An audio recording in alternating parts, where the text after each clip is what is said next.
we weren't quite up to the task to challenge an SEC opponent who is one of the up and comers in the SEC.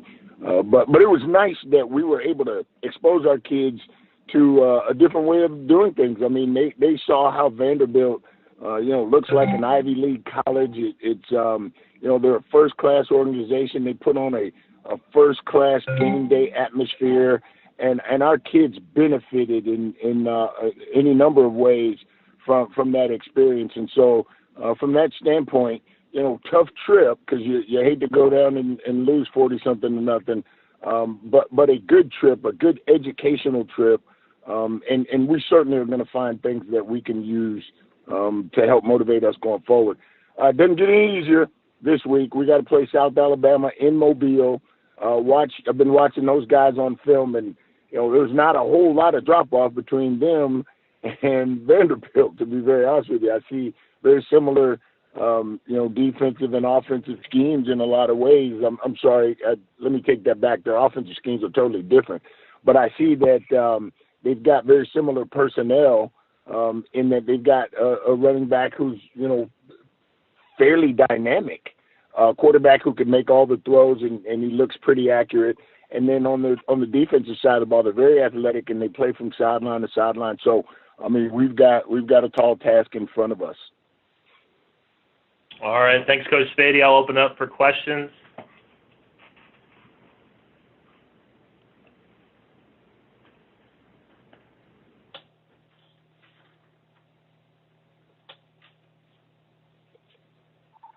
Coach Spady, Trevor A. Jones. How you doing, Coach? Good morning, Trevor. I'm doing good. Thank you. Good. Hey, Coach, question about your quarterback situation. I know we're only 2 games in, and you used 2 quarterbacks in the last game. Are you leaning towards one over the other? I'm talking about May and Glass. No, I don't see it as a quarterback situation. It is what it is. Right now, Aqeel Glass is our starter, and that's the way it's probably going to continue, at least until there's some sort of sudden change, which I can't anticipate. I can tell you this: I've had the plans all along to play 2 quarterbacks. Actually, we were going to play 3 quarterbacks, but Dylan Smith came down with an arm injury during training camp, and so he hasn't been able to take any reps, and we want to bring him along slowly anyway. But you'll continue to see us use 2 quarterbacks. It's what we do right now. That's who we are. That's our DNA. And I don't have a problem with it. And my next question about the quarterback. I know you said it's not a situation. Are they running quarterbacks or passing quarterbacks? I see May, he did pretty well on the ground with 6 attempts in the last game. I'll be honest with you. Damian is more of a dual threat quarterback. He can make all the throws. I have confidence in him making all the throws. But he's niftier with his feet. Aqeel is more pocket-oriented. He's a 6'5", 240-pound quarterback, and obviously not as fleet of foot as Damian, but does have the ability to get himself out of trouble. If you think that he can't run the ball, you're gonna make some huge mistakes on defense. And if you think that Damian can't throw the ball, you're gonna make some huge mistakes on defense. So one is more adept at one thing than the other. That is the truth. However, I'm not afraid to run quarterback runs with Aqeel, and I'm not afraid to drop back and throw the ball with Damian. Got you, Coach. Now, keeping with that quarterback theme, as you look at South Alabama, Dallas Davis, number 11, what have you seen of him on tape, on film, and what are you anticipating this weekend? Well, I'll be honest with you. We've been concentrating to this point on Alabama A&M. There's some things that it's tough to tell, and it's my job to tell. But it's tough to tell, what it is that where we're at in terms of bringing something to the party defensively, offensively, and special teams wise. Because so many times you turn on the film and you look, and you're being outplayed by somebody who's better than the guy that you're watching. And so it's really tough to tell. There's a couple of things that are pretty easy for us to evaluate. We're able to evaluate whether or not our guys will fight. whether or not our guys will compete. That's pretty easy to see. But, you know, are we fast enough? Are we strong enough? Can we finish well enough? Those kinds of things are really tough to tell. So as respectful as I can be to South Alabama, I've got some concerns right here at home that we're going to address before we worry about whether or not we're going to stop this running back, that running back, or anything like that. I got to take care of home first. I can respect that, Coach. And my last question is, facing three opponents that you faced, FBS opponents, before you open this conference, is that tough on the team, or does it actually help you as you're evaluating your team? I mean, you bet it's tough. It's not an easy task. There's no doubt. Well, 3 games on the road in the first place is tough, but then 3 FBS opponents, it is tough. If I told you anything else, it would be disingenuous. So I want you to understand that is a tough and a tall task, and we're managing it. The real tough part about it is I think we can be competitive in our conference. And for us to navigate these first 3 games on the road against FBS opponents and still have something left in our tank when we start conference play is the challenge. That is the objective. That is the thing that we're trying to make sure we get to. And so just to be completely honest with you, sure, it's tough. But you know what? Hey, we're all competitors, and we asked to challenge ourselves against the best. And, well, there you go. We got the best. So I always appreciate your time, Coach Spady. Good luck this weekend. Thank you.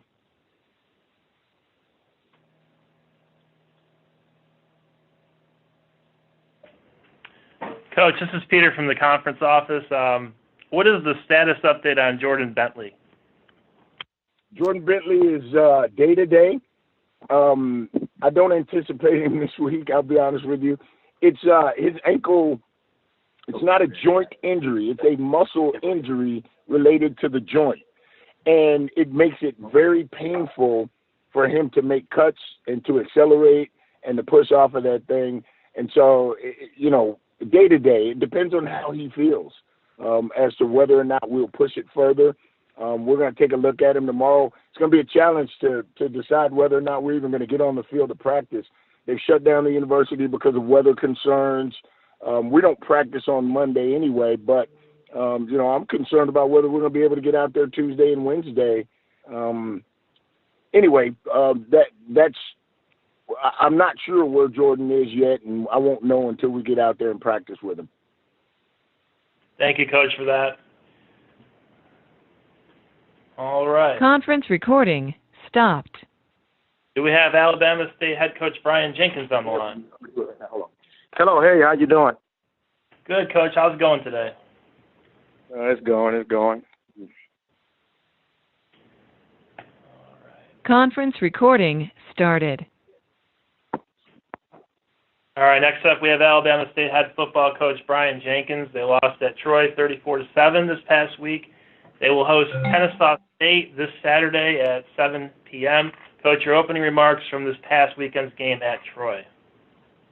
Well, it was a tough football game. Played a good football team in Troy and hung in there, you know, for a good little while and had it tied up, and then, made a mistake and gave up a big play defensively, and they went ahead, and then we just couldn't get anything going offensively. You know, move the ball, and then we'll have a miscue here or there.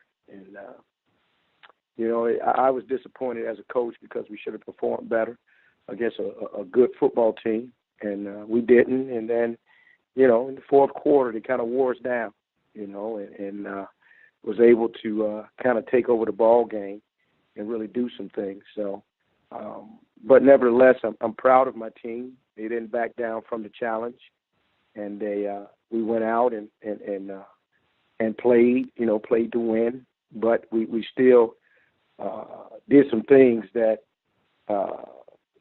was just team inflicted wounds, as I call it. You know, and one thing I got to get my team to understand is we got to stop playing ourselves.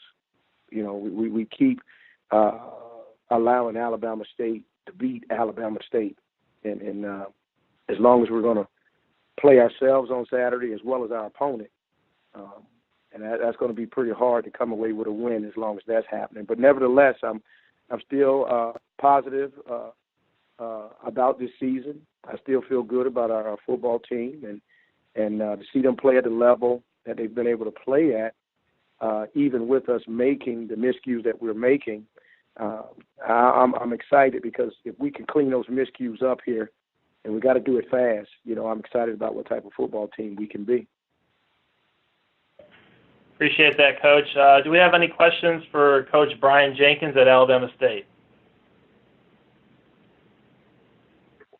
Coach Jenkins, Trevor A. Jones, how you doing, Coach? I'm making the best of it, man.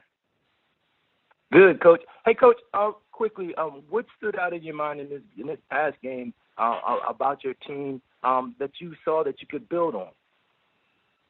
Well, the fight and the want to, stood out.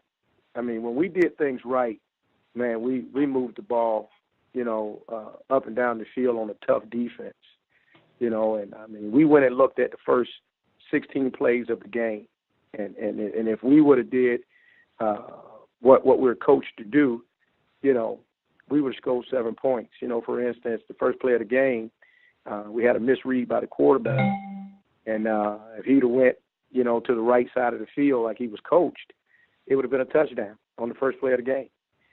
So I'm still encouraged because I know the things that we're doing, they're there. They work.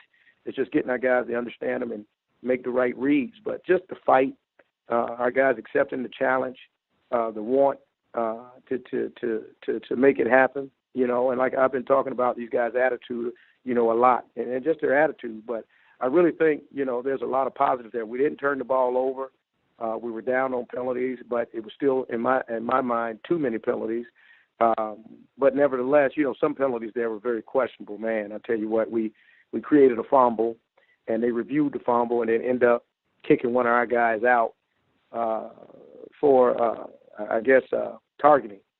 I've never seen that before when there was no flag thrown or anything. And we recovered the ball. And the next two plays, they scored a touchdown. So it was just things like that happened. But, the thing I tell our team, we got to stop putting ourselves in positions where things like that can happen. And we got to take advantage of the opportunities that's presented. So, but I still like the energy level of this team.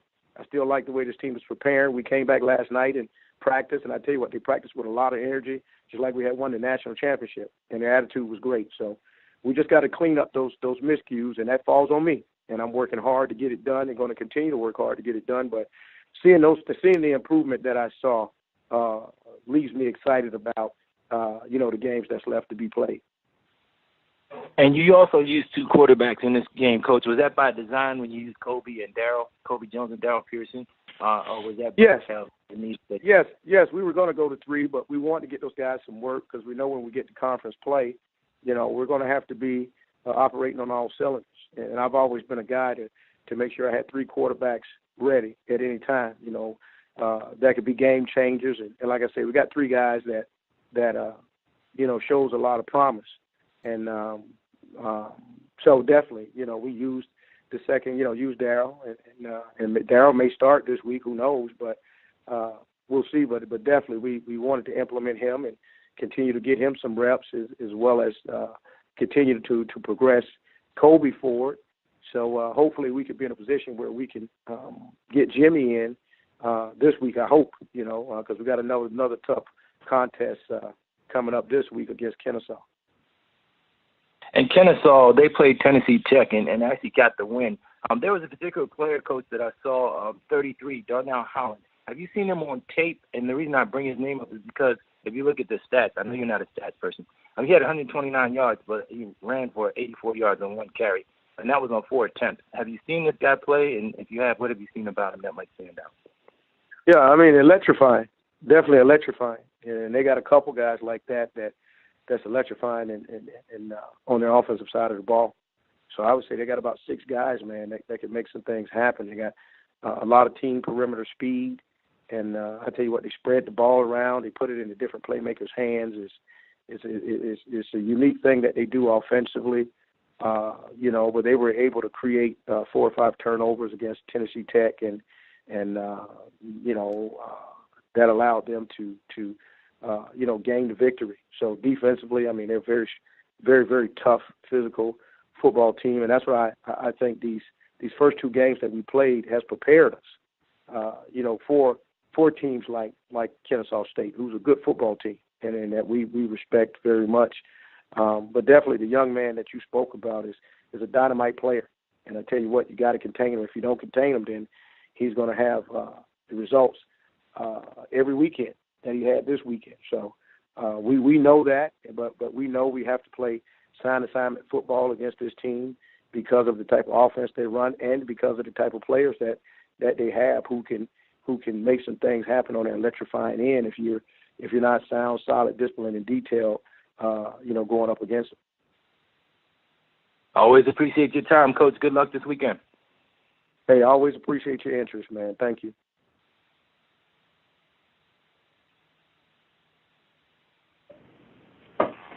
Coach Jenkins, this is Peter from the conference office. I was looking at George Golden. Did he afford himself some more time with some of the runs that he was able to pull off this past week? Absolutely. George Golden is a special player, and we knew when we were able to land him out of Florida that he could come step right in and do some things. And I tell you, to see him step away from those guys at Troy let us know that we recruited the right young man and that he could help us, and he was going to see some more time. We had a schedule for him to see some more time in the first game, but he ended up dislocating his finger real bad. And we thought it was broke to the point where we almost felt like we lost him for the season, but they were able to reset it, and he's fine. He's fine now and ready to go, so we implemented him in, and I tell you what, he did a good job, and we look forward to him getting some more playing time. And I think everybody can see that he has some skills that can kind of change the dynamics of our team in multiple areas. So, that's our plan, to definitely implement him a little bit more into our system.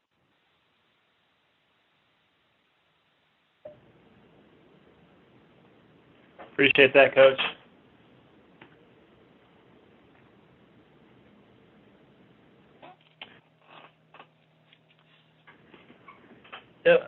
The interception returned by Ronnie Scott there, that seemed to really keep you guys in the game at that moment. What has he meant to the team? Oh, Ronnie's a solid player. He's a guy that's really out of position and understands how to play the game. And ever since his arrival, Ronnie has been a bright spot for us. So, this young man shows up to practice every day and really works on his craft. And I tell you what, that's a good thing. So when he picked the ball off, it didn't surprise me because he was in position, and that's what we talked to our guys about. Play the game to be in position. You got to be in position in order to play the game, and he did just that, and he was able to take it to the house.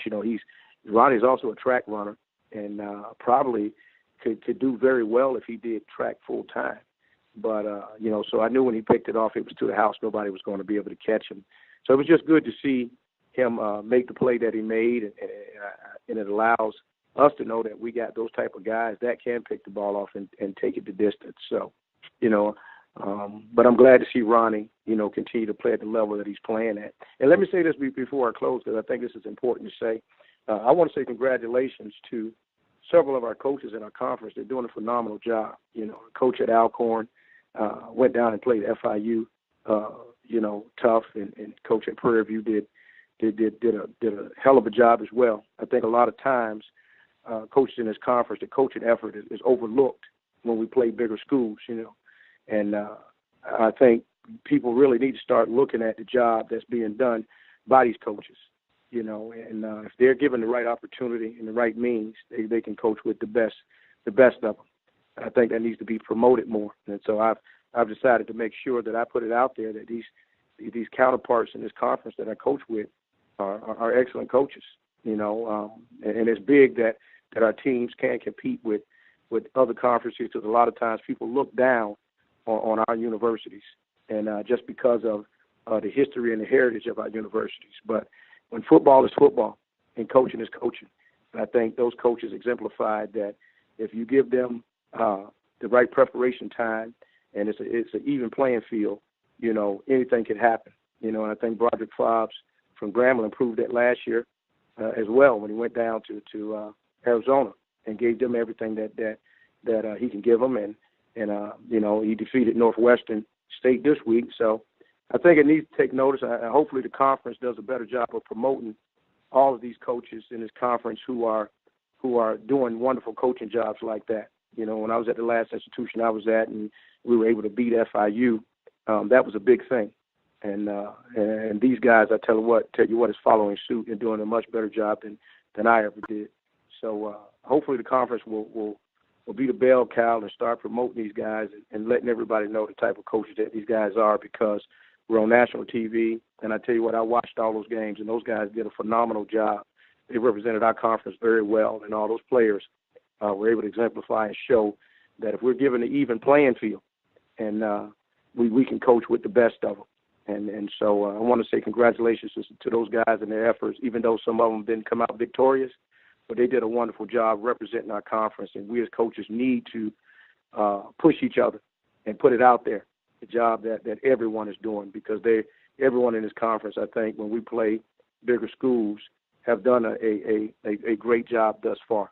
So let's just hopefully everybody will jump on board and help me out in doing that, because there's no reason why these coaches should not be looked at the end of the year for, I'm not going to say bigger jobs, but some other opportunities that may present themselves.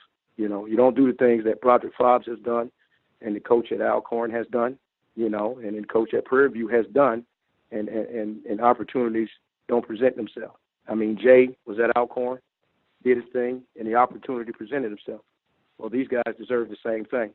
And hopefully the conference will, call a spade and start pushing these guys because they deserve it, without a doubt. They definitely deserve it. So I just wanted to make sure I put that out there, and hopefully I get some support from the other coaches in the conference, and making sure that we support each other and we push each other for the job that has been done.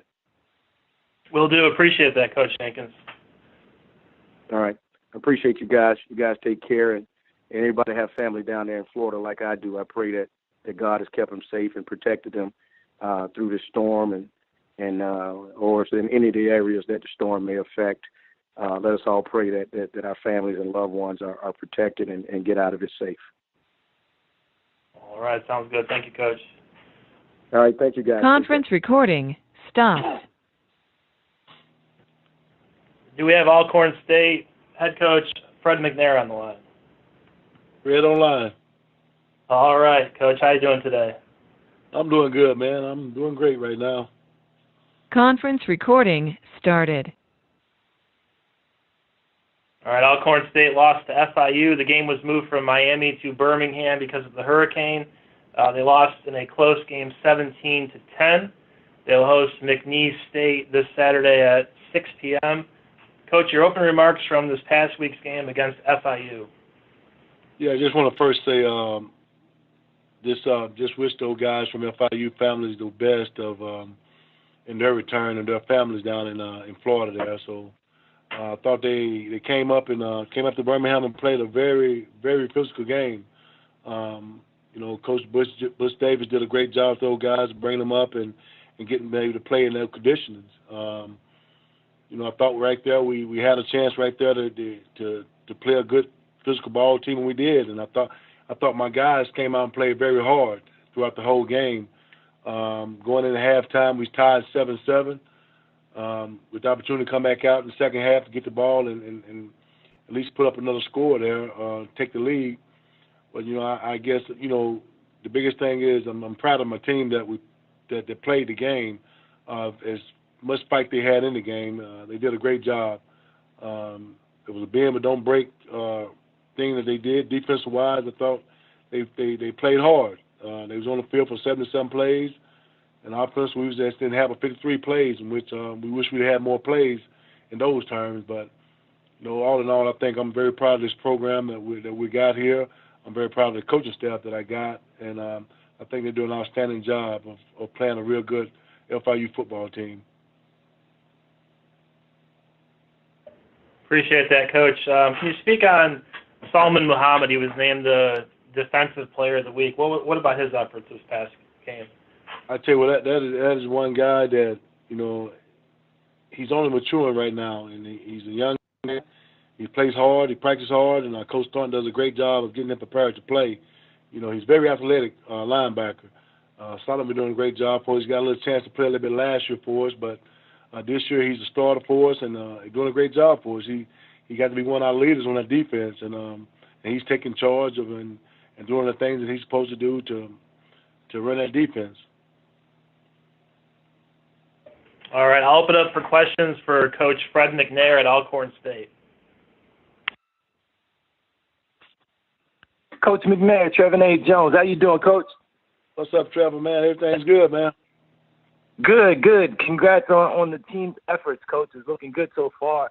I got a question for you. Peter just mentioned Solomon Muhammad on that defensive unit that you have. But Brady Smith had 14 solo tackles. Can you talk about his performance?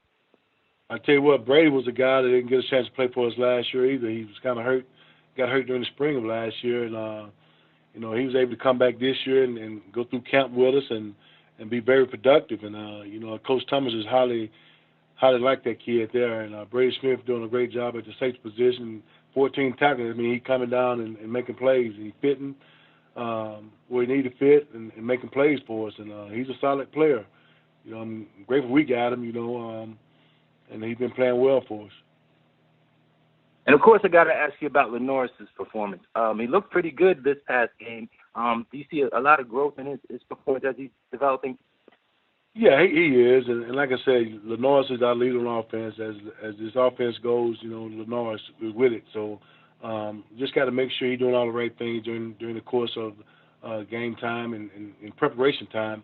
His only thing is going to get better for him, The game going to slow down a little bit much for him now, and he's doing all the right things to do to lead this football program. We just got to continue to grow him. I mean, everybody needs growth somewhere. So there's some things that we left out there at that position that we thought we could have capitalized on it that we didn't. But just seeing a lot, was seeing too many. And but he played a well football game. Just got to continue to play and hopefully this week we'll bounce back from that and try to come out victorious. And you got a tough McNair State team that you're coming up against this weekend, Coach. And I see their quarterback threw for over 200 yards. But what I want to ask you about is number 20 and number 28, Justin Pratt and Benjamin Jones, the two running backs for the Cowboys. They look like they're a 1-2 punch. Have you seen these guys on film, and what have you seen? We've seen them on film, and they're pretty good. They run the ball well, and that's something that we got to be prepared for. I think they will do. They will try to run against us as well as throw. That 1-2 punch with those guys, it kind of makes a difference when you got two running backs. You can sub in and sub out, and get that kind of performance week in and week out. So we got to prepare ourselves for it, and as well as the passing game. The quarterback does a great job of throwing the ball around, and in the past two games, I think he's targeted by like 9 different receivers. So that makes a big difference when it comes down to my defensive schemes and how you prepare for them. So we just got to get ready this week. Got a big week ahead of us, and got a good challenge coming in this week in McNair State. So I think Lance Gidrick has done a great job over there at McNair State, doing the things he do on defense. So we'll be prepared for him on offense as well. We got a few things that we got to do on offense is kind of iron out the wrinkles. And my last question, Coach, it's been 2 games so far this season. What has impressed you about your Braves at this point of the year? I think more the growth in them this year than was last year. These guys are developed, mature, and understand, the scheme of the game and what the coach is trying to teach them now. So I think it's kind of slowing down for them a little bit. It's not like running all over the place with them now. Now their eyes is in the right spot, and they're seeing it and understanding it, and that's the biggest thing, both offensively and defensively, So it says a lot about that, just the way they grow and the toughness this year, where you got some guys it's kind of like, okay, I'm going to play with this injury. I'm going to play hurt a little bit. So they're getting tough, and that's the thing I like about this team this year that in the past, they kind of seem like they feed off each other now. They want to be out there on the field now. So that is the biggest thing. That's going to be the biggest turnaround this program had since last year.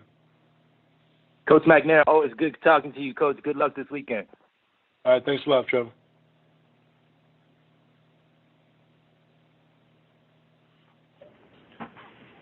Coach, this is Peter from the conference office. Corey McCullough really opened up my eyes. I was watching the game, and for him to hit a 49-yard field goal and be just 1 yard off the school record, what kind of weapon is he out there? I tell you, I just watch Corey practice every day, man. You know, I talk to him every day in practice and working on his operation time and with his field goals and with his punts and kickoff and stuff like that. Corey is a very genuine guy, you know, easy-spoken, young man, very smart, carry himself in a very mannerable way, you know, the kind of guy that everybody want to mold himself after, man. And, you know, in the field goal, I feel very confident, and anyone on the field that can kick a field goal from at least 50 yards. And, you know, my hat's off to him. He was very excited, you know, hitting that 49-yarder. Maybe I should have gave him an opportunity to kick the ball earlier in the game and get a field goal out of that one, but I thought that the momentum we had was going in on that first drive that we had. We could have got a first down on that fourth down. But Corey is a great kicker, man. And his work habit in practice is phenomenal, the way he works in practice. So, you know, he's going to continue to do great things for us, and he will have more opportunities to do that. Appreciate that, Coach. Conference recording stopped. All right, next up, do we have Arkansas Pine Bluff head coach Monte Coleman on the line? Yes, I'm here. Coach, how you doing this morning? I am doing great. Thanks for asking. Conference recording started. All right, Arkansas Pine Bluff lost at Akron 52-3 this past weekend. They will play at Arkansas State this Saturday, 6 p.m. The game can be seen on ESPN3. Coach, your opening remarks from this past weekend's game at Akron.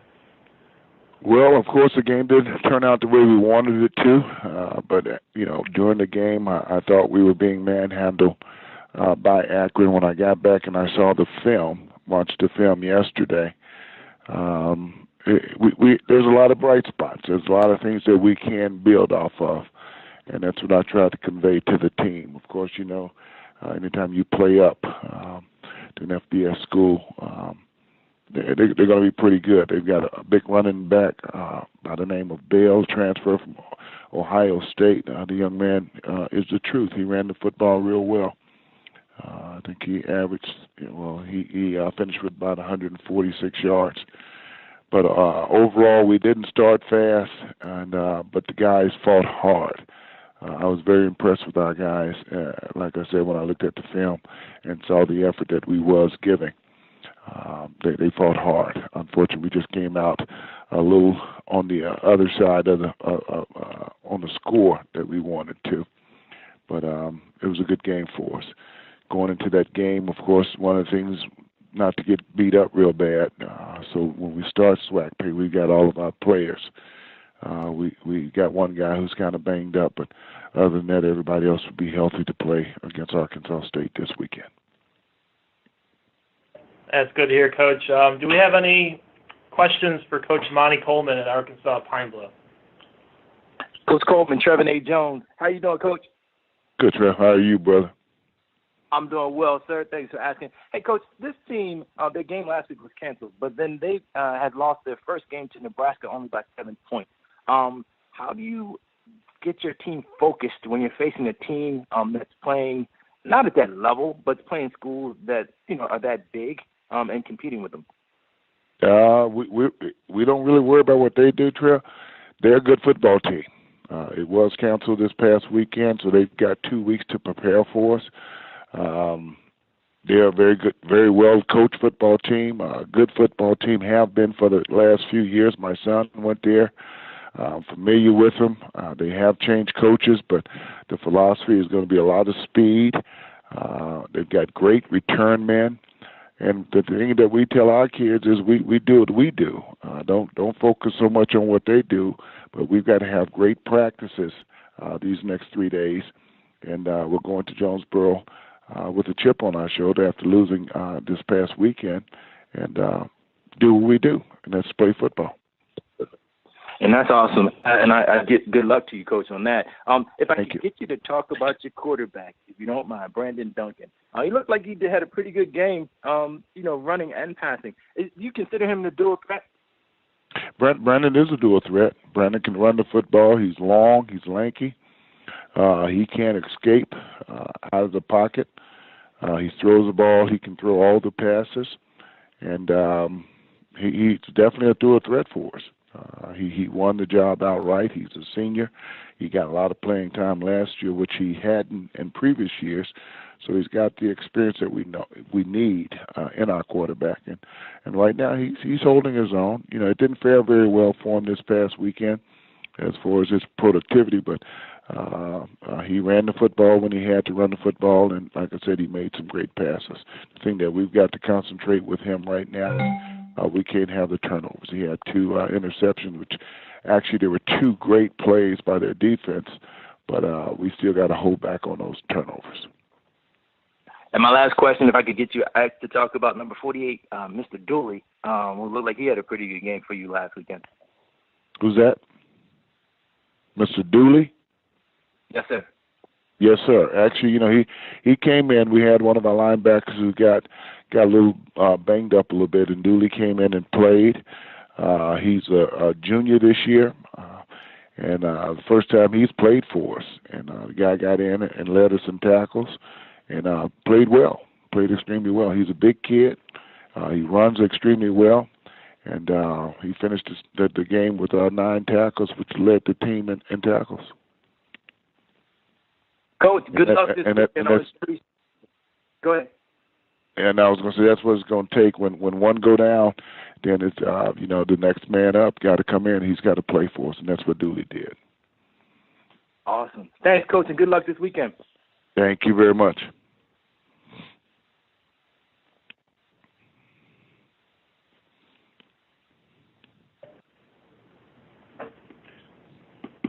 Do we have any other questions for Coach Monte Coleman at Arkansas Pine Grove?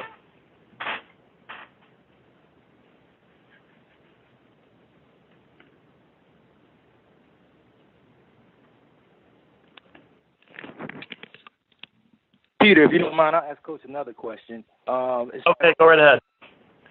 Hey, Coach, with the other team having 2 weeks to prepare for you, is that a disadvantage at this point in the season? No, not at all. It's unfortunately for them with the weather that they're having down in Miami, it happened that way. And I think the way the story was, Miami could have come up to play. They were going to play in Jonesboro, but they may have had difficulties getting back. So, Arkansas State's a very good football team. For them to have 2 weeks, I'm sure they've been working off and on us anyway. So I don't think it's a disadvantage or advantage. Okay, thanks, Coach. Again, good luck. Thank you. All right, appreciate that, Coach Coleman. Conference recording stopped. Next up, do we have Grambling State head coach Broderick Fobbs on the line? Yes, I'm here. Coach, how you doing this morning? Good. How you guys doing this morning? We're doing well, bracing for the storm. Conference recording started. All right, Grambling State defeated Northwestern State 23-10 this past week. They're going to host Jackson State this Saturday at 6 p.m. Game can be viewed on ESPN3. Coach, your opening remarks from this week's win against Northwestern State. Well, it was good to get back out and play for a second week. I thought, Northwestern State is a very well-coached football team. I've been knowing Coach Thomas for a long time, and Coach Laird and all those guys over there, and very disciplined group. They did some things that were kind of tough, for us, but we were pleased to play well and really come away with a victory. I thought that, we did a really good job of taking care of the football and making some plays. We ran the football well, and then defensively, I thought we did a really good job of stopping the run. So, all in all, it was definitely a team victory, and in all 3 phases, I thought we played well enough to win the game, and we did. Martez Carter was named the SWAC Offensive Player of the Week. He racked up 206 total yards of offense, really doing a little bit of everything for you, getting out in the passing game and also rushing the ball. How good has he been? Well, he's been a very good football player for us for the last 3 years, this being his senior year, and just an exciting young man. I mean, he has the unique skill of having explosive power, quickness, and speed, which allows him to be very dangerous. And anytime you can affect the game in many different areas and different ways, then you can definitely put a major mark on the football contest. So he can catch the football, he can run the football, he blocks extremely well, but then he can run by you, he can give you some moves, but then also he can run over you. So he's a compact, powerful guy, and he doesn't look like it, but he's 205 pounds. So just a tough guy to deal with, and we're fortunate to have him. All right, thanks for that, Coach. Any questions for Grambling State head coach Broderick Fobbs?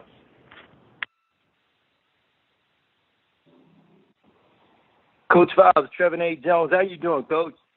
Hey, Mr. Jones, how you doing? I'm doing well, Coach. Thanks for asking. Two unfamiliar foes, and now you have a familiar foe coming up this weekend. Jackson State, who just lost to Tennessee State by 2, I think, last weekend. What do you see in the Tigers that you're about to face, and basically what stands out in your mind? Well, I think you're getting a football team that's getting a lot better every year. And Coach Hughes been doing Coach Hughes for a while. He's a heck of a football coach.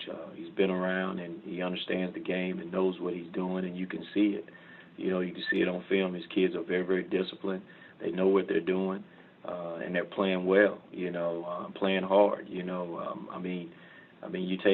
take that field goal away, it's a different ball game. They win the football game. So I see a very disciplined group. I see a group that plays extremely hard, but I also see a group that knows what they're doing. And in this day and age, as a coach, all you can do is make sure that your players know your scheme, better than your opponent's players know theirs. So that's the game of football, and you try to recruit the best players, and you put them out there, and you coach them up and teach them up and scratch away at itches and then let them go. So I see a very, very good football team that is extremely better, every year since I've been here playing Jackson. They've gotten better and better every year.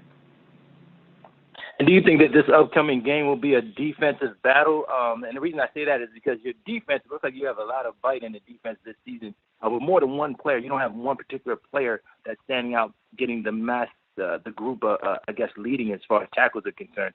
Talk about your defense a little bit, if you don't mind. Well, I think that's the way we try to set it up.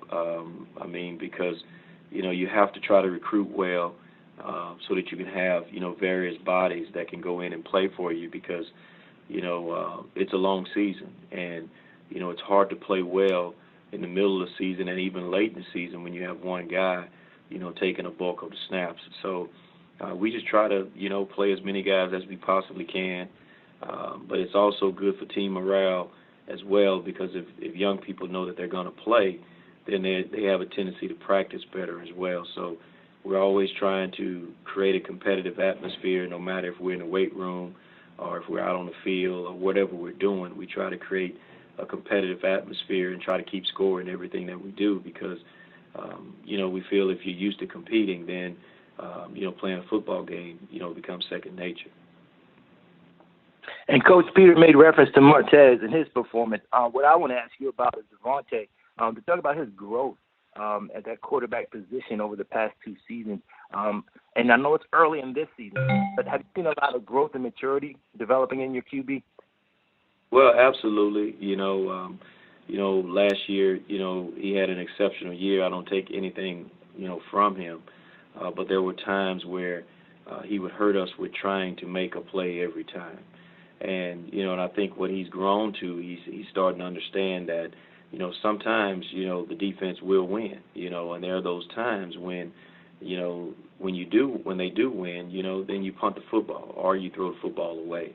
instead of taking a sack or running out of bounds, and it ended up being a sack. So, I think he's grown and he understands that now that, there are those times where, they make a good call or a kid makes a great play and you have to get the ball out and throw it away.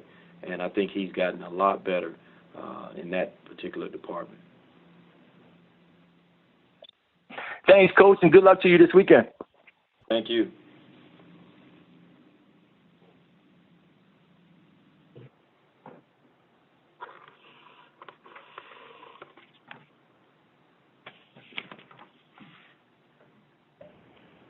Hey, Coach, Peter again from the conference office. I saw that you were able to hold them to only 42 yards rushing. So how pleased were you with just the run stuffing presence that your defense has been offering you here? Well, our defense has been playing well, for a long time, and I think that just speaks directly to our defensive staff and also the players that have played in our scheme. Northwestern is not slouched by no stretch of the imagination, and they play in the Southern Conference, which is very, very tough and strong and competitive conference. And anytime you have a defense that can slow them down and stop them to 42 yards rushing, I think you have to be grateful and thankful for that. So we're pleased with our performance. There are a couple things that that we would like to do a little bit better, and that's why we go back to work this week. Is you have an opportunity to make those situations better. We just believe very hard, very so into making our weaknesses our strengths and trying to strengthen our strengths. So we just want to get better and continue to develop and continue to grow and continue to get better each week. And that's been the goal since I've been here, and we just want to try to continue to do that. Now, this team had such a different look from last week to this week when you look at the Tulane game to this game. What happened over the course of this past week? What really changed for your team? Well, the first thing that changed is I knew exactly who I was going to have, for week 2.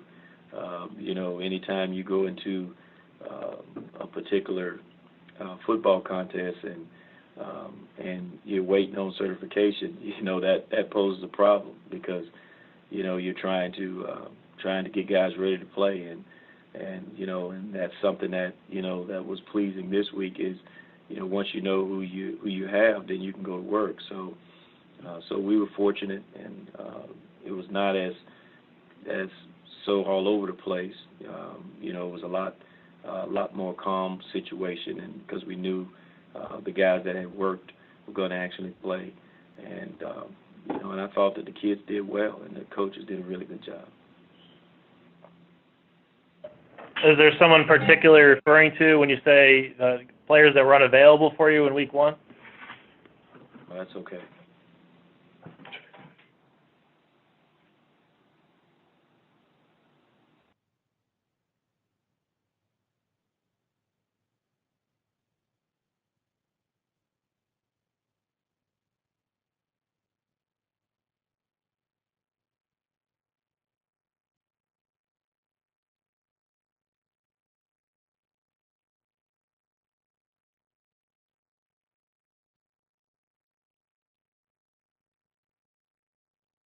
Yes. Coach, how you doing? I'm doing good.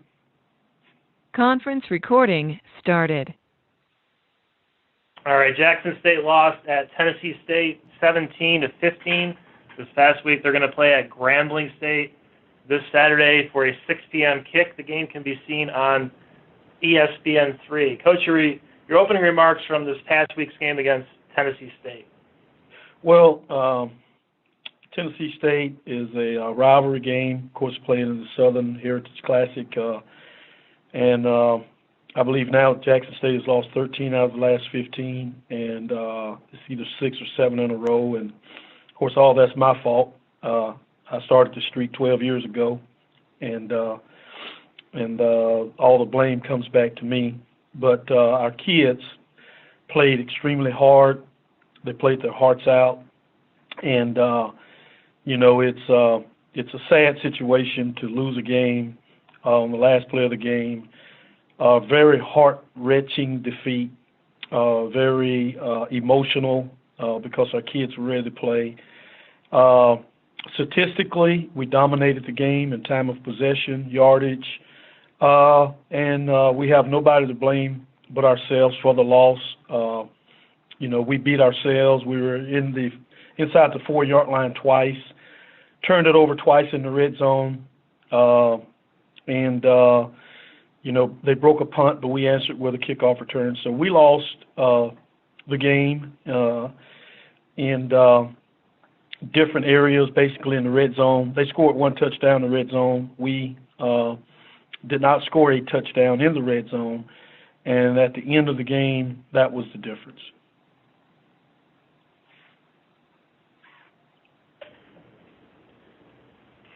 I saw that Terrell Kennedy had that huge kickoff return. Was this something that you saw in him? Yes. At the end of last year, he came really close to breaking one against Alabama A&M and Alcorn, and we knew that he's a dynamic kick returner, and so he can also return punts. I think he had 1 punt return the other night.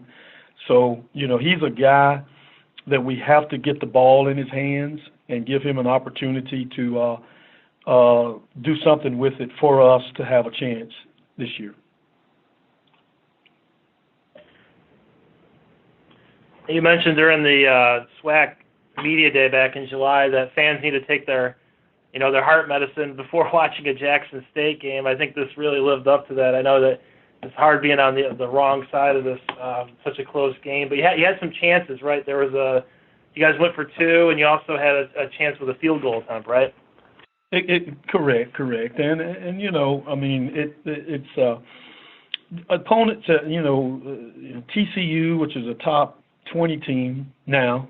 Everybody says, well, you lost to them 63-0, so you can't coach. And then playing Tennessee State, which is they were ranked in the FCS. So we're playing 2 nationally ranked teams coming into the season. Now Grambling is defending national champions and a ranked team. You've got 3 ranked teams all on the road with a young team, and half of your team is freshmen and sophomores. But nobody feels sorry for us. And so, yes, we scored a touchdown. We go for 2. We can't convert. And then we missed the field goal at the end of the game. And, we're close, but we're just not quite there, and we're not getting it done. And, with that, the Jacksonians are passionate. They're a passionate fan base, and they expect wins and nothing else. And so we're trying as hard as we can to turn a program around that has been struggling the last few years. So all we can do is continue to fight, rally our kids, and play hard against another great opponent on the road, on their home field, again this weekend. All right. Thanks, Coach, for that. Do we have any questions for Jackson State head coach Tony Hughes?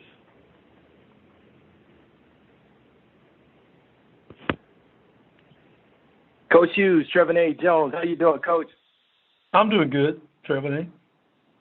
Good. Hey, Coach, most coaches would say, like the first game of the season, TCU, with that loss, that, okay, that's a learning experience. I get to look at my team and see what I have. But then you battle Tennessee State tough, only lose by 2. And then, as you said, you're facing Grambling State in the next game. Brent Lyles at the quarterback position. How is this weigh on that QB being your leader and coach on the field, and how impressed were you with your team at their performance at this point? Well, we after the TCU game, we felt like we have a good football team, even though the score does not indicate it, because you're paying an opponent that's a top 20 team right now, and then Tennessee State has I talked to the NFL scout. They have 4 legitimate NFL prospects on their team, and we have maybe 1 legitimate, And I told our kids, I said, we've just got to go out there and play. We're scrappy. We're tough. We are a team. And our kids answered that. And Brett Lyles is that type of kid. He's scrappy. He's got a little old-fashioned, he's not a great passer. He's not a great runner. But, he offers us something, and our kids like him, and they like playing with him. And he's that kind of guy, the chip on the shoulder. Nobody respects us. Let's go play to a higher level. And I tell you, I've really been pleased the way he played the other day. He made 2 mistakes. The interception in the red zone was a huge turning point in the game. Had we scored there, it might have been a different outcome. But he's a fighter and a winner, and he's getting better every week. Here's a kid that came in to Jackson State. His first year redshirted. Then he had a tragic car accident where he broke his hip. And then last year he started 3 games for us. He went 2-1, and he came back in battle. And, he's a battler. He's a fighter. And that's who we like at our quarterback position. We feel like he gives us the best chance to win. And then my last question to you, Coach. This game coming up in this battle between Tigers, what facet of the game do you think will stand out? And when I say that, I'm talking about the 3 areas that coaches always look at: offense, defense, and special teams. Do you think any one of those areas will stand out as far as winning the game is concerned? Well, they have a great defense. And of course, Coach Fobbs, they've done a great job there of coaching. There's really good coaching in this league. Every week you have to bring it on as a coaching staff. If not, you get out-coached. And you already said Martez Carter, he is really playing well for them. He's one of the top returning players in the conference, and he's on fire. He's lighting it up. He's hard to tackle, having a great year so far. And, he's rushed this past week for over 100 yards. And, then Devontae Kincaid, who is the preseason MVP returning quarterback who led them to a championship last year. Anytime you have a championship quarterback and a playmaker that can touch the ball anywhere on the field at any time, they're going to be hard to defend, very hard for us to stop. And then, of course, defensively, anytime, I don't care who you're playing, you hold somebody to 42 yards rushing, you're playing good defense. Not good defense, you're playing great defense. And that's going to be a challenge because, we haven't been able to establish a run game against TCU, and we've played 2 great defenses already. And then the third thing in the kicking game, Martez is also a kick returner that we have to be able to scheme where we don't allow him to get the ball on his hands and beat us by running a punt or a kickoff or something like that. So, needless to say, all 3 phases against a great team like Grambling are going to be critical, especially on the road with a young team that's 0-2. We have every reason in the world to pack the tents if something bad happens for us. But, we've got to come play. The contract signed, and but we've got to play well in all 3 phases in order to win.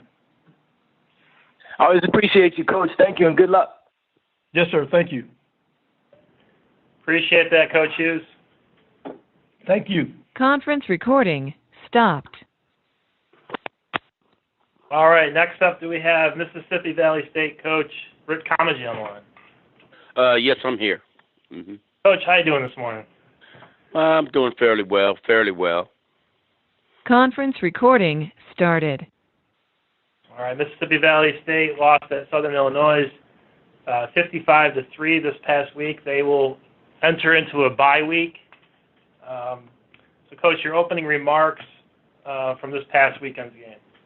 Well, there's no doubt in my mind that, and our staff, we're highly disappointed. We felt that coming off the game with North Dakota State University that we go into this game and really tune up and do some better things and execute. And, we worked so hard all week long just to try to make these things happen. We're young in some areas trying to mature there quickly and trying to make this thing happen because we think that we got a tough football team, but it's just not falling our way. And from an offensive standpoint of view, we got in the red zone 4 or 5 times, and we can't get in. We can't get into a football game. We got to be able to get into a football game so we can scrap a little bit, and rather than being forced to having to go upstairs or do some things that are out of the game plan. And defensively, we just didn't do assignment football. That's what it boils down to, guys doing their assignments and making it happen. And they're not a bad football team. Our tackling must improve, but if we can just play some assignment footballs and guys are not trying to pick up or do what somebody else is supposed to be doing, I think we'll be all right. And around about the third quarter, or maybe the middle of the third quarter, one of the guys, I guess one of the officials on the sideline said something in the nature of, "Coach, you got a tough group of guys. There's no quit in them, and there's no quit in this football team. It's just that, we're killing ourselves in a lot of areas and not sticking to assignments, and then the youth is hurting us, and up front in the offensive line and at our edges on the defensive ends. If we can just get those guys to mature as we continue to move on."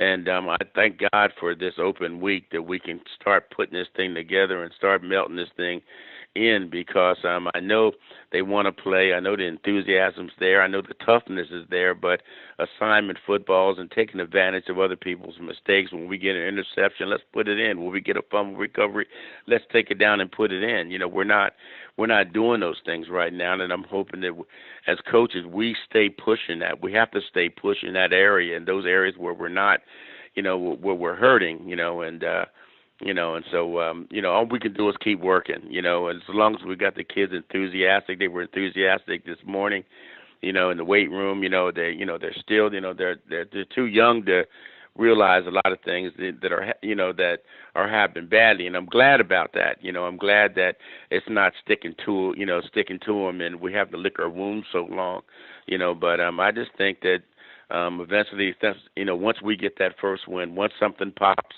I think this program will swing. And so, I just got to have faith in that and just keep working at it and keep our hopes and dreams alive, as a staff, as a team. Well, Coach, one of the silver linings may have been the performance of your receiver there, Quinn McElfresh. I look at his line. He had 7 catches for 154 yards. Where did this guy come from? Well, he's a young freshman, young man out of California doing a fine job. He goes about 6'2", 6'3". He's just starting to come on, and blend in and make this thing happen, along with McIntosh, the other receiver, having a good day. Where we're not able to run the football. I want to run the football a little bit more and go to a little bit more 2-back set rather than, always staying in single back set. And I think we're going to talk about that today. But I think we could have banged that ball in there a little bit on those guys. They were tough up front, but I think we could have done some things that, to bang at them a little bit and let them know we were there, rather than having to go upstairs all day long. I think we need some type of running game, and, so, we're going to develop that within this in this week off. I'm going to open the floor. Does anyone have any questions for Mississippi Valley State head coach Rick Comegy?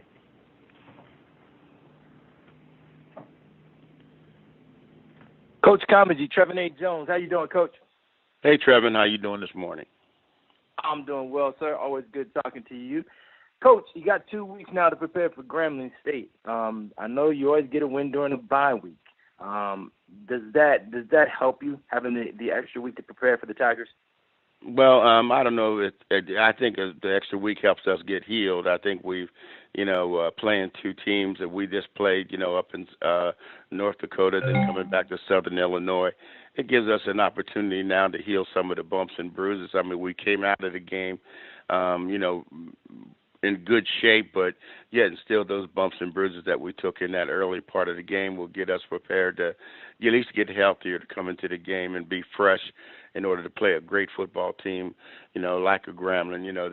Those guys are just an outstanding football team. There's nothing 2 things that you can say about them. They defensively and offensively, they got the talent to put it all together. And when you play a team like that, you want to be ready. You want to be on all cylinders, and that's happy. That's what I'm happy about. That we'll get a chance to take them when we're on all cylinders without guys being hurt or things of that nature. And the reason I even asked that, Coach, is you're coming off 2 games against 2, I guess, unfamiliar foes, and then you're going up against a familiar foe. Is there a comfort level in that?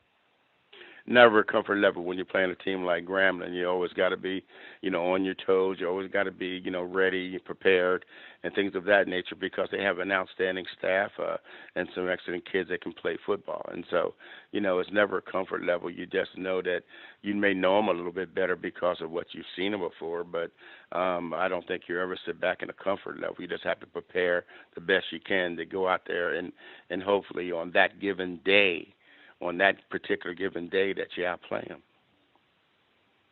And my last question, Coach, you already talked about the offensive side of the ball. We had McNair Fresh and McIntosh. On the defensive side, you have Mr. Harbin. It's Patrick Harbin Jr., who led the team with 13 tackles, and then Jamenta Shaw. Can you talk about those two a little bit, if you don't mind? Well, Pat's a junior, and he's really our computer inside.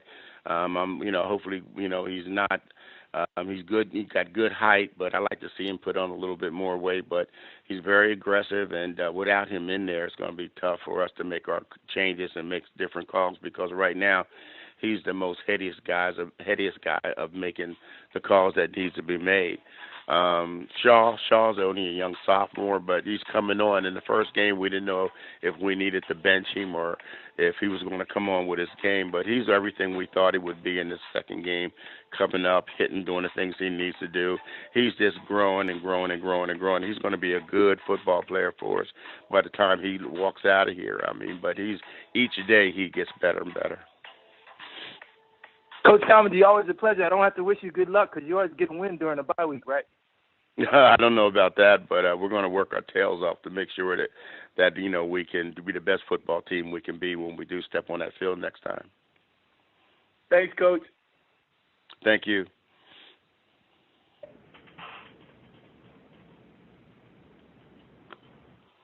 Coach, Peter from the conference office. Who do you see emerging with the running game? I know you guys have had trouble trying to get a consistent running game going. Do you have a good plan forward for trying to find that? I believe we do. I just believe we need to get into more of basic type things that our kids can do, more wing T concept type things, in the blocking angles rather than, I think, everybody's going through the new day zone stretch and all that, which I think is good football, but I think still, power off tackle, hitting up, I think there's still great plays, especially with everybody playing gap defense today and they're up close to the ball. I think you can do some things while you got them up close to the ball, and block down on people, different things like that, and get outside and, hit up inside, get outside, make them run, force them to play on the edge, see how good they are on the edges and things of that nature. And so I just feel that we need to look at more things like that so that we can, keep people off balance inside and out. Appreciate that, Coach. Conference recording stopped. All right, next up, do we have Prairie View head coach Willie Simmons on the line? Yes, sir. Coach, how you doing this morning? I'm doing well. How about you? I'm hanging in there, getting ready for the storm. Conference recording started. All right, Prairie View lost against number 3, Sam Houston State, 44-31 this past Thursday. They will play at Nicholls State this Saturday at 6 p.m. Coach, your opening remarks from this game this past weekend against Sam Houston State. Well, it was a tough loss, obviously. Anytime you lose at home, it's tough. But, again, I commend my guys on how they fought and how they competed against the third-ranked team in the country. Really proud of their effort, really proud of their resilience. We got down early, and those guys didn't quit. They fought back and did a really good job of overcoming adversity early. And, we missed some opportunities throughout the game. I think some first-game jitters kind of got us, quarterback pressed a little bit, missed a couple of throws. We dropped a couple of early, probably interceptions that might have given us some field position. But again, all in all, I'm proud of the guys' effort. Got to clean up the penalties, had too many penalties, and special teams got to do a much better job in all 4 phases of special teams. But again, excited to pull another Southland opponent this week in Nicholls State. And, again, got a little early jump on them with the Thursday night game. And we'll get back to work today and try to prepare to go down there and upset Nicholls in Thibodaux. Prairie A&M captured 2 of the 4 SWAC Football Player of the Week awards.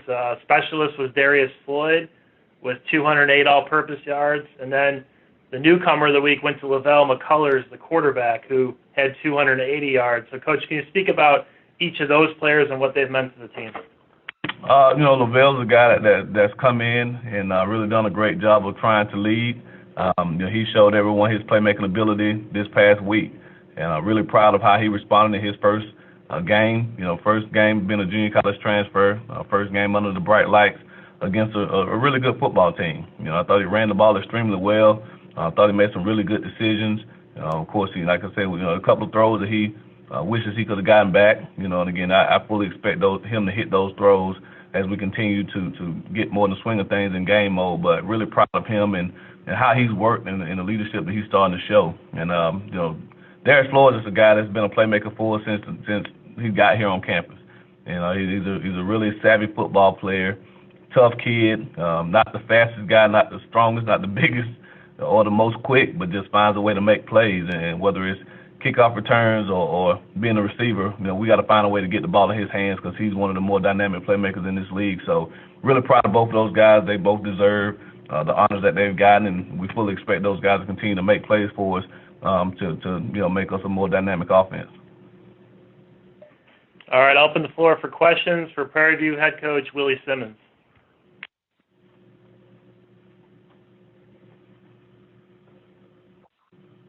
Coach Simmons, Trevor A. Jones, how you doing, Coach?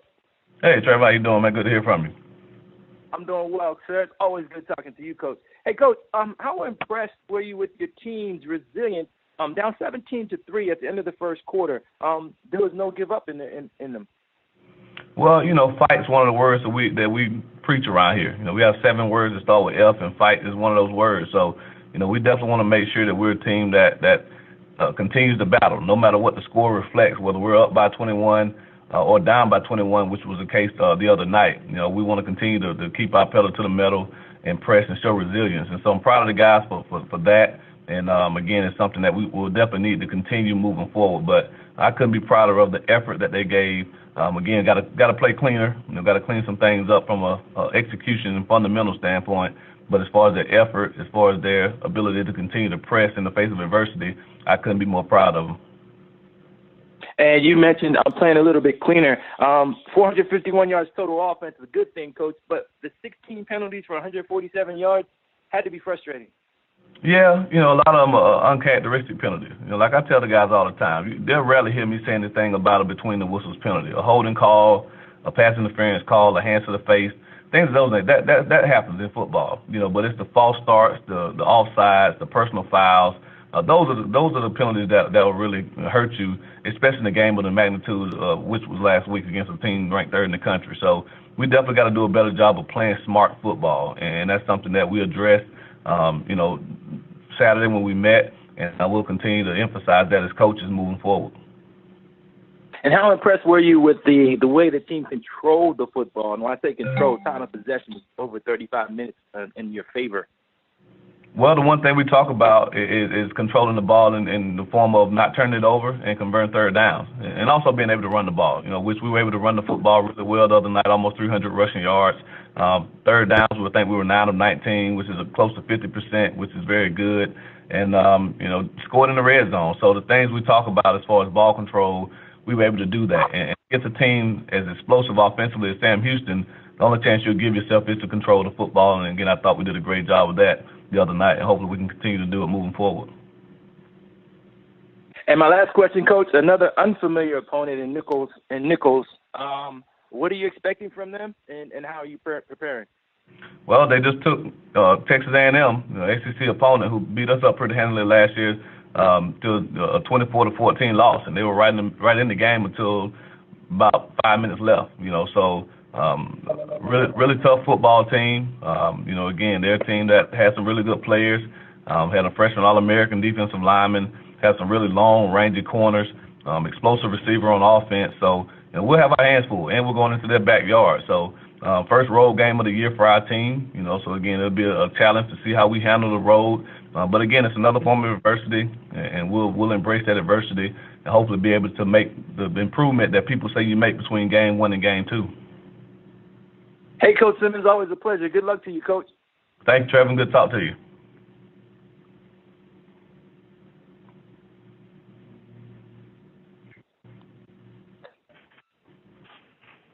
Coach, Peter from the conference office. The second half seemed to be where you guys got more comfortable in the game facing this opponent. Do you feel like there are plenty of positive takeaways from a game like this when you're playing a ranked opponent and you're basically going toe-to-toe with them, trading touchdowns in that second half? Well, I'm not one that I don't believe in moral victories. Again, at the end of the day, we lost the game, and we didn't do enough to win. But, again, being a head coach, the thing you have to do is you have to look at yourself and look at your team and say, okay, what do we do well and what do we need to do better? So there are a lot of positives to take from the game. Again, their resilience, my ability to run the football, my ability to hold them. I think they only had 127 or 30-something rushing yards, which is very good. Again, so there were some good things. We scored every time we got in the red zone, but the things we got to clean up, the penalties. Again, the execution part on offense. I mean, we missed a lot of opportunities in the passing game. We didn't throw the ball very well, and then in the special teams phase, so there were some positives definitely, but there were also some glaring negatives that we need to address to continue to be the strive to be the team we're capable of being. But that's why we practice. We'll go out there today for day 2, and we'll work on those things and hopefully polish them up before we head to Thibodeau to face a tough Nicholls State team. Dewana Tucker was the guy who really shined in this game. He had 13 carries for 95 yards, and he scored 3 touchdowns. What kind of element does he bring to your offense? I mean, heart. Again, he's a guy that's 5'7", 175 pounds, but if you measure his heart, it's the biggest one on the team. And again, he's a guy that brings a lot of energy every day, a lot of effort every day. He work. His work in practice shows up in games, and that's something that we talk to our team about all the time. The way he works every single day in individual drills, during team drills. I wasn't surprised that he played as well as he did because of how he works every single day. So, he's a guy that has continued to bring great effort, and we definitely got to find more ways to get him the football because he's definitely a game changer for us. And again, but I think if everyone can match his intensity and level of play, it'll definitely elevate us as a football team to be the team that we're capable of being. There's a point in that game where you guys were able to execute the onside kick, if I remember correctly, too, right? Is that something that you guys have really been working on in the lead up to that game? Well, again, we probably invest more time in the special teams than anybody, especially anywhere I've ever been. And so, again, the disappointing part was that we didn't execute the other phases of the kicking as well as we needed to. But, again, the onside kick was executed pretty well. The kicker did a great job of kicking the ball. We had some guys go the wrong way on that, but luckily the kicker was able to kick a really good ball, and the guys did a good job of fighting for it, and we recovered it. So, but again, fakes, things of that nature are things that we definitely want to always have as a part of our kicking game. But again, we got to play a lot cleaner in that phase in order for us to have a chance to be successful against tough opponents. All right, appreciate that, Coach. Yes, sir. Conference recording stopped. All right, next up, do we have Southern head coach Dawson Odums on the line? Coach Odums here. Hey, Coach, how's it going this morning? Yes, sir. Conference recording started. All right, Southern lost at Southern Miss 45-0 this past week. They'll play at the University of Texas San Antonio this Saturday, a 6 p.m. kickoff. Coach, your opening remarks from this past weekend's game against Southern Miss. Well, we didn't play very well. We got beat up. Good thing is we didn't get banged up. Played against a good football team, and we got to get better. We just didn't play very well in the first half. Played much better in the second half. Freshman quarterback started, and they gave him all kind of different looks, came in from different ways, and we did a great job protecting. He had time, but just didn't deliver the ball. We couldn't move the ball offensively. A lot of 3-and-outs. Defensively, give up big plays. Running back was pretty good. He's as advertised. It's the reason he's one of the better backs in the country. Speed of the game, they're a fast football team. and you got to take the right angles on defense, and you got to adjust. And shoot, it snowballed so quick. By the time you looked up at the scoreboard, it was 28-0. Dropped the punt in the end zone. You know, it's just bad. It's bad football. Didn't play very well. The score really doesn't indicate how bad it really was. You know, because it was just bad. It was probably hard to watch, and told our football team we got to get better, and we will. You know, it's just when you playing these games, man, it's tough when you don't start out with some kind of momentum or some success. It can snowball real quick, and you know, it's just unfortunate. These games can, you know, make or break you as a football team, and we got to try to keep our guys together and keep their focus where it needs to be. And they came back to work today, better attitude, which they've always had, and you know, we put this one behind us, and we got to get ready for the next one, which won't be easy. It won't be easy, but you got to go play. Coach, noticeably missing was Austin Howard, your quarterback, who was preseason second-team selection. What is his status going into this next game and moving forward? Well, we got 3 quarterbacks that we got to get ready to play. He's not one of them. So he's day-to-day. He's rehabbing, trying to get him back healthy. But, I mean, as of right now, he's out. So we got to get the next guys ready. I'll open the floor for any questions for Southern coach Dawson Odums. Coach Odums, Donald Ware from the press box, press row. How you doing? Oh, doing outstanding. Good. What did you and or what did Coach Hobson say to you after the game? Just hoping we was healthy. You know, good job. The kids compete. You know, they're very competitive. You know, it's same stuff every coach say. Nothing unusual. Okay. Thanks. Hey, Dawson, it's Luke. Hey, Luke, how you doing? I'm doing good. How are you? Just got beat 45-0. Yeah, I got you. Is Austin's injury? Do you think if y'all were playing a conference opponent this weekend, do you think it'd be something he'd be able to play through, or is this something that he's really being held out because he needs to be held out? He needs to be held out. I mean, I don't think if we had to play a conference opponent this week, he'd be ready to go. Okay. That being said, I know Darquez played the majority of the second half. It looked pretty solid out there, made some strong throws. Is it something this week where you're not sure who's going to be the starter on Saturday against UTSA? Is Bubba still going into this as the top guy behind Austin? Well, I mean, I think we'll evaluate it throughout the week. You know, like you said, Lee came in, gave us a spark. He did some good things, you know, and I also think McDaniels did some good things. It's just being consistent. You know, if you go play good offense, you got to be consistent, and we were not consistent at the quarterback position. But I think the line gave us a chance to be consistent. Now it's about these guys just completing some passes. They was going to the right place, but our execution was just not there. And I think we got to figure out which quarterbacks will give us the best opportunity to execute at a higher rate. Did Lampley get banged up? I know he came in for that one play and had the running play and didn't come in again. Was that just you thought Lee was a better option in the second half, or what? Well, you just got to know which one of those guys. You know, it's a feel thing. I thought that Lee had composure. You know, I really liked his calmness, and I thought he would give us the best chance to move the football. It's tough on those true freshmen, but I think they're going to be great quarterbacks, and I look for them playing a lot better this week than they did this past week. But they'll get better. They're very good. They're very talented. But like they said, Coach, they was moving kind of fast out there, and it's going to move fast because you haven't had the game snaps. But they'll be much better than this time around. Right, and yeah, that's a really, really tough place for a quarterback to be making his first appearance in a college football game. Do you think that that experience, even though it was kind of rough out there, can help them kind of moving forward, especially with another really tough football team on the horizon this week? Well, yeah, I mean, I think it's going to slow the game down a little bit for them because they've been able to play and they understand that it's going to move a lot faster than it does in practice.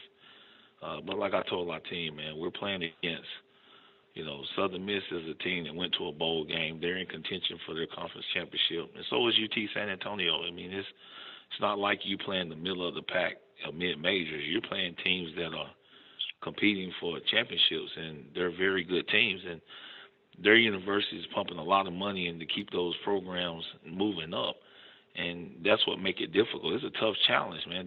They are well organized and put together football team, and you can't make the mistakes that we made and think you're gonna have a chance in that football game. And do you have any update on Simeon Houston? I know you weren't sure after Saturday's game. I know he went to the doctor this morning. They haven't got the report back to us, but tell you he's moving around a lot better today. So we're hoping for the best. And that's the other thing is just getting banged up and losing guys. And it's a tough non-conference schedule, but, we're trying to stay healthy and still be competitive. And that's the difficult challenge. But, hopeful for the best for him. He's not in a brace or anything like that, so he's moving around. He was at walkthrough this morning, so he was in good spirits. So we're just hoping for the best. And that was a knee, correct? Yes. Okay. Thank you, Dawson. Talk to you tomorrow. All right. Appreciate it.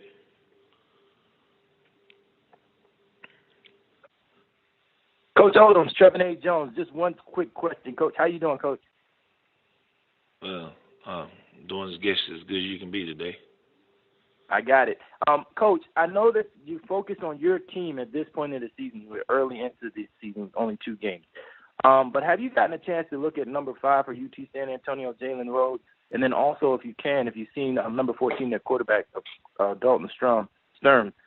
Talk about them. And the reason I bring them up is because they seem to be the leaders on the offense for that team. Well, it's hard to miss them when you cut the film on. They stand out. The quarterback's doing an outstanding job. I think he's, a very, very good quarterback. He understands the offense. He makes good decisions, and he puts the ball in the position where 5 can make plays, and that's really challenging for all of our guys. Is that they not only have those 2 guys, they have several other guys that are very polished at their craft, and then they have running backs that are very, very good as well. So it's a very talented offensive unit. They understand exactly what they're trying to do. They can spread the ball around, but every quarterback has main targets. But the good thing about them is that they don't mind spreading that football around, and they're very physical up front. So we got to do a much, much better job with our alignments and execution if we're going to have a chance to stop this football team. And speaking of stopping this football team, Coach, talk about your defense a little bit. Most of your questions have been concerning the offense. Defense, how impressed are you with your defense?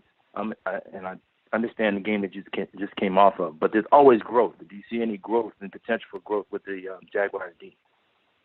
Well, I think we had some bright spots. We showed at times where, we can play football. We had a couple 4th down stops. They were 6 of 13 and on 3rd down, and 6 of those, 2 of those 3rd down conversions were, we should have been off the field. And so you didn't play all that bad, but you can't give up big plays. We had a wheel route that come free, that we didn't get home on the pressure. We had a run that goes, up the middle where we spill the ball instead of boxing the ball. So you got all these little fundamental things that lead to big plays, and guys just got to understand they just got to do their job. And when we do that, we're pretty good on defense. And just like anybody else, when you don't do that, it leads to big plays. Got it, Coach. I hope that the Jags heal up fast, and good luck to you this weekend. Oh, appreciate that. Thank you. All right, appreciate that, Coach Odums. Conference recording stopped. Next up, do we have Texas Southern head coach Michael Haywood on the line? Yes, sir. How are you doing this morning? I'm doing well, Coach. How are you? Oh, doing well, thank you. Conference recording started. All right, Texas Southern lost to Houston Baptist 24-17 this past week. They're going to enter a bye week, and then they'll play at Alabama A&M on September 23rd at 6 p.m. Coach, your opening remarks from the game against Houston Baptist. Houston Baptist did a really nice job, primarily in the third and fourth quarter, basically running the football and monopolizing the clock, and did a nice job of creating turnovers and turned them into points. However, we were not able to run the football in the third and fourth quarter, couldn't control the game, lost field position in the game on special teams, and we lost to a good HBU football team.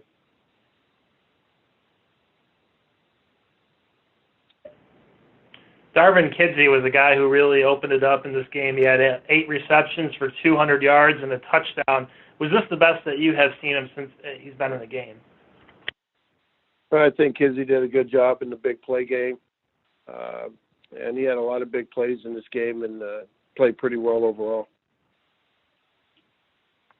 Okay. I'll open up for any questions for Texas Southern head coach Michael Haywood.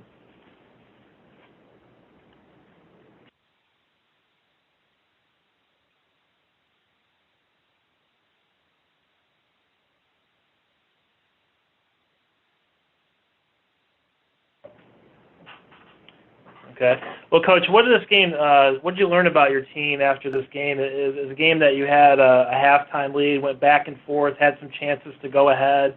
What do you take from a game like this? We learned that our defense has become a really physical football team. We did a really nice job of stopping the run. I think they rushed for 162, 163 yards. However, 81 of those yards came on the last drive.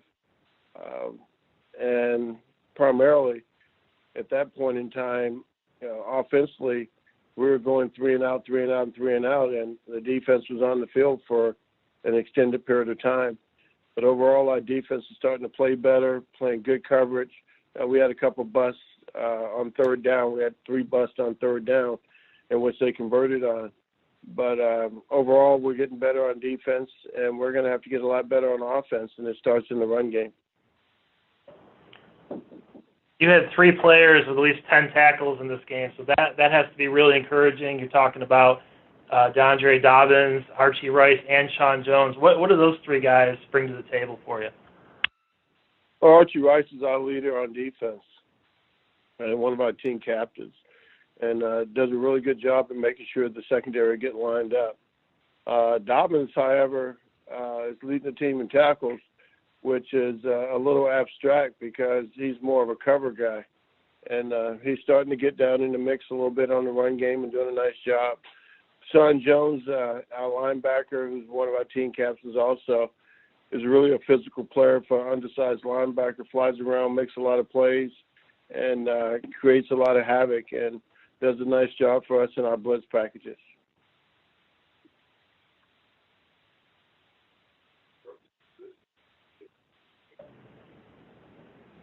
What do you feel was the turning point of this game?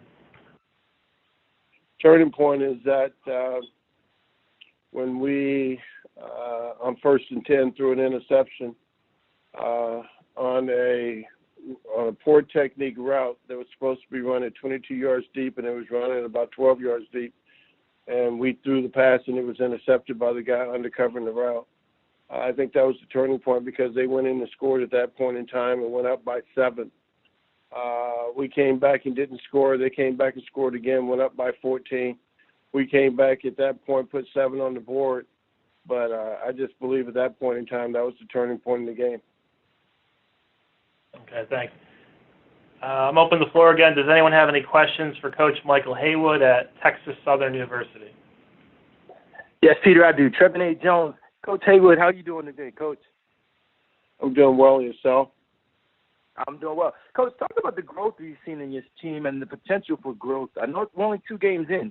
And is there anything that's standing out when you look at your Tigers? Well, it's standing out on defense that we're starting to rally to the ball, play better run defense. playing pretty well in the coverage. We had 3 mental errors and breakdowns on third down, but we've gotten better. And, it's young guys that are breaking down, so we can get that corrected. Able to put more pressure on the quarterback. I think we had 3 sacks on the day with a tremendous amount of pressure on the quarterback. So defensively, we're starting to improve and get a little bit better. Special team-wise, kickoff cover, we got to get better at our R5, L5, and L4 because we didn't do a very good job. And the ball hit in those areas every time that it hit. We have to start doing a better job of winning the field position football game. I think Tripp, who's our punter, is doing a tremendous job for us in punting the football. We went to a different punt formation, and the gunners, Matthew Stevenson and Zyfield Murphy, did a nice job in covering on the punt. So I think they averaged 1.3 yards of return. So those guys are doing a good job. We have to get better at kickoff cover, kickoff return. Our PAT team was solid. They're perfect on the year. And then our PAT field goal block was solid. We just got to get our hands up and get a block. We got one the previous week.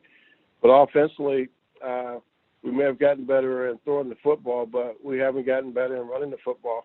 And you really can't win football games if you can't run the football. You can put more people in the stands because it looks like fun gun and everybody's cheering and screaming because they're throwing the ball around the yard, but you can't win consistently by slinging the ball around. So we're going to have to do a better job and come up with some different schemes to run the football because we have to run the football to be successful. Got it. And if I can move back to the defensive side of the ball just for a second, Coach, you had Dobbins, Jones, and Rice all in double-digit tackles, with Dobbins having 11 solo tackles. Can you talk about those 3 individuals, if you don't mind? I think Archie Rice is the leader of our defense and doing a tremendous job of getting the defense lined up and really does a nice job of supporting the run well. We get caught every once in a while with that double flea flicker that they use to score a touchdown on to get their only points in the first half. Dobbins is more of a coverage guy, but with the bubble screens, he's doing a lot better in supporting them. He's coming downhill in some run game as well. Sean is a blitzing linebacker, does a tremendous job in the blitz, providing pressure off the edge and up the middle, but he's always at the point of attack when the ball is hitting. The most impressive thing I would say is that we have 11 hats flying to the football, and that's what we need to be successful on defense. And my last question is, you only had 2 penalties for 20 yards. That has to be a bright spot after a game like that, correct or no? Yeah, I think it's about discipline, and we're becoming more of a disciplined football team, because we talk about this each and every day. We talked about it this morning, 6 o'clock this morning. You can't have a leader without discipline. You can't have a good football team without discipline. And we have to make sure that we're disciplined in all facets of the game. And that's where we are losing the field position game because we show some discipline and not getting penalties, but we show a lack of discipline in not being in the areas in which we're responsible for on kickoff cover. And so we're getting better in certain areas, and we have to strive to get better in others as we go ahead with this off week in which we have this week.